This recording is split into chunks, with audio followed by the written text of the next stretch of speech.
शायद कुछ कमाल कर जाए, लेकिन जमीनी हकीकत क्या है?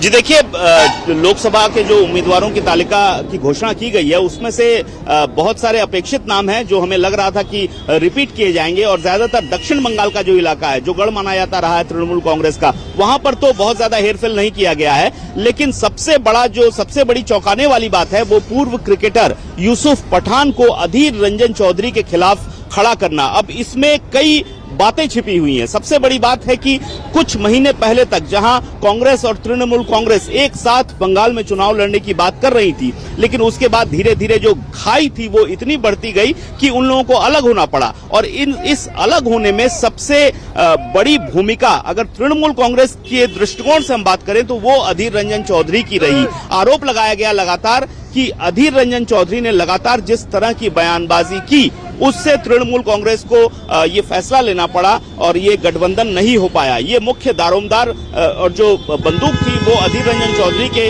कंधे पर तृणमूल कांग्रेस के ओर से रखी गई। लेकिन अब जब यूसुफ पठान को खड़ा किया गया है तो एक बात साफ है कि तृणमूल कांग्रेस किसी भी हालत में अब अधीर रंजन चौधरी को जीतने नहीं देना चाहती है। मंशा पूरी तरह से साफ कर दी है, इसीलिए इतना दमदार कैंडिडेट, इतना बड़ा नाम यहां पर अधीर रंजन चौधरी के खिलाफ उतारा गया है। अब देखने वाली बात होगी क्रिकेट के जगत में जो जितना बड़ा नाम थे यूसुफ पठान, वो राजनीति जगत में उतरने के बाद, खासतौर पर बंगाल से उतरने के बाद, वो भी अधीर रंजन चौधरी के गढ़, उनके किले में उनको चुनौती देते हुए कितना सफल होते हैं। और जो रैली हो रही है, एक तरफ तो चलिए टीएमसी रैली कर रही है, वहां पर हम देख पा रहे हैं कि एक तरह से शक्ति प्रदर्शन कह लीजिए टीएमसी की तरफ से, लेकिन संदेशखाली में बीजेपी भी रैली कर रही है, काउंटर रैली। शुभेंदु अधिकारी और वहां पर सुकांता मजुमदार हम देख पा रहे हैं। क्या अभी वहां पर हालात हैं? क्योंकि एक तरफ टीएमसी की रैली, दूसरी तरफ बीजेपी की रैली, तो दोनों के बारे में जरा अपडेट कर दीजिए।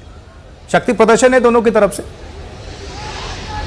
जी देखिए, जी बिल्कुल शक्ति प्रदर्शन है, क्योंकि ब्रिगेड परेड जो रैली होती है बंगाल के इतिहास में इसके मायने बहुत बड़े होते हैं, क्योंकि ये बहुत बड़ा ग्राउंड होता है, इसको भरना एक तरह से चुनौती होता है। तो किसी भी पार्टी के लिए सांगठनिक जो ताकत होती है वो दिखती है यहाँ पर। ऐसे में आज की रैली को काउंटर करने के लिए बीजेपी ने संदेशखाली में रैली की है, वहां पर वो अपना ताकत दिखा रही है। और लेकिन सबसे बड़ी बात है कि संडे है और आने वाले दिनों में लगातार अब रैलियां होंगी, खासतौर पर संडे को बड़ी बड़ी रैलियां होंगी। और ममता बनर्जी पूरे दारोमदार के साथ इस वक्त अब मैदान में उतर गई हैं। जो आज जो रैली हुई है इसके बाद से अब धीरे धीरे पूरी तरह से ममता बनर्जी जो 42 सीटें हैं, पिछली बार हमें याद है जब चुनाव प्रचार में उतरी थी ममता बनर्जी तो उन्होंने कहा था कि 42 सीटों पर मैं ही उम्मीदवार हूं। इस तरह की बातें भी सामने आई थी। जब लोग विधानसभा का चुनाव हुआ था तब उन्होंने कहा था कि मैं ही पूरी हमारे दर्शकों को जरा इस पर भी थोड़ा सा अपडेट कर दीजिए, जानकारी पहुंचाइए कि संदेशखाली का जो पूरा मामला है, प्रधानमंत्री ने भी खूब उठाया,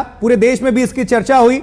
अब संदेशखाली का जो ये पूरा मामला है उसका इंपैक्ट पूरे पश्चिम बंगाल के लोकसभा सीटों पर क्या पड़ता हुआ आपको नजर आ रहा है? डेंट तो पड़ा है ममता बनर्जी को, बहुत अरसे के बाद ममता बनर्जी इस मामले को लेकर काफी बैकफुट पर हैं, तो इसको बीजेपी को कितना फायदा पहुंचेगा या फिर टीएमसी को कितना नुकसान पहुंचेगा?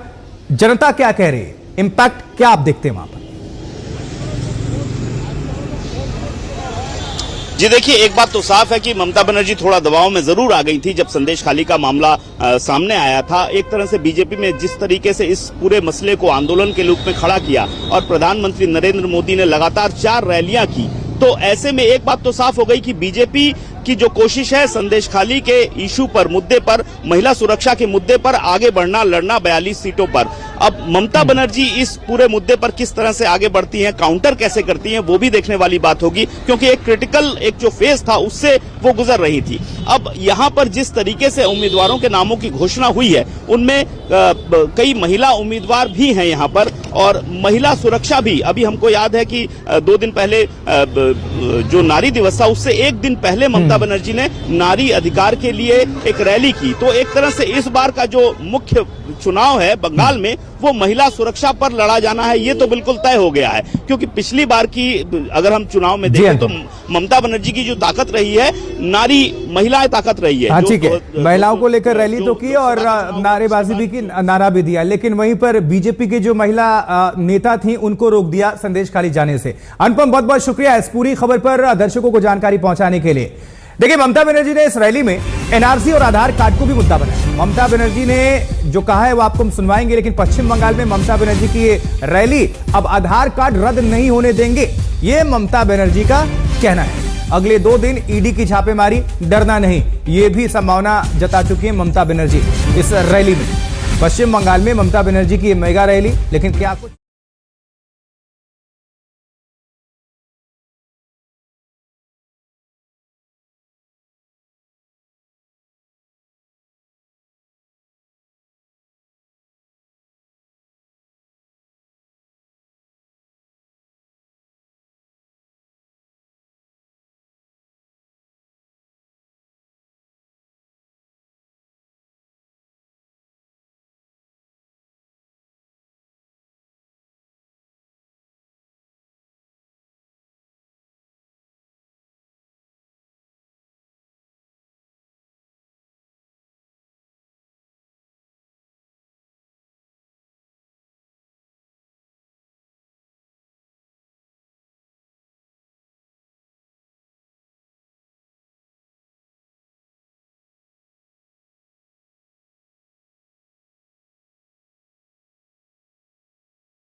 वहीं प्रधानमंत्री नरेंद्र मोदी ने उत्तर प्रदेश के आजमगढ़ से कई विकास परियोजनाओं का लोकार्पण और शिलान्यास किया है। प्रधानमंत्री ने यूपी के साथ साथ देश के कई राज्यों की परियोजनाओं का शिलान्यास यूपी से किया है। पीएम मोदी ने आजमगढ़ रैली से विपक्ष पर तीखे प्रहार किए हैं और प्रधानमंत्री नरेंद्र मोदी ने उनकी सरकार की ओर से तेज विकास के लिए उठाए कदमों का भी ब्यौरा दिया। उन्होंने कहा है कि गन्ना किसान आज बेहद खुश हैं, उनका हजारों करोड़ का बकाया चुका दिया गया है। उत्तर प्रदेश तेज रफ्तार से आगे बढ़ रहा है। पीएम मोदी का आज का पूर्वांचल दौरा कई मायनों में, कई लिहाज से काफी अहम है, बड़ा है। पूर्वांचल में यूपी का जो इलाका है वहां 5 सीटों पर पिछली बार बीजेपी हारी थी और इस बार बीजेपी मिशन 400 पार के तहत पूर्वांचल में बेहतर करने की उम्मीद कर रही है। इस दौरे से भारतीय जनता पार्टी ने उत्तर प्रदेश और सीमावर्ती बिहार तक के पूर्वांचल के जो इलाके हैं उनको साधने की कोशिश की है। अच्छी खासी संख्या में लोग वहां पर पहुंचे हुए थे कई जिलों से, उत्तर प्रदेश के पूर्वांचल से, और 5 जो सीटें गंवाई थी उसके बाद से एक एक सीट पर फोकस है भारतीय जनता पार्टी का, खासकर प्रधानमंत्री का, क्योंकि मिशन 370 को अगर क्रॉस करना हो और एनडीए अलायंस के तहत अगर 400 को पार करना है तो एक एक सीट इंपॉर्टेंट हो जाता है जीत के लिहाज से पार्टी के लिए। आजमगढ़ उत्तर प्रदेश और यहां पर साथ ही 42,000 से करोड़ से ज्यादा की परियोजनाओं का लोकार्पण और शिलान्यास किया है प्रधानमंत्री नरेंद्र मोदी ने। तो जो 10 बड़ी बातें रही हैं वो भी आपको हम ग्राफिक्स के माध्यम से दिखा सुना रहे हैं। तो पूर्वांचल की धरती से पीएम मोदी की 10 बड़ी बातें। पूरे देश में विकास की योजनाएं लगातार हो रही हैं और विपक्ष पर परिवारवाद की सियासत हावी है। विपक्ष को भी आड़े हाथों लिया है प्रधानमंत्री ने।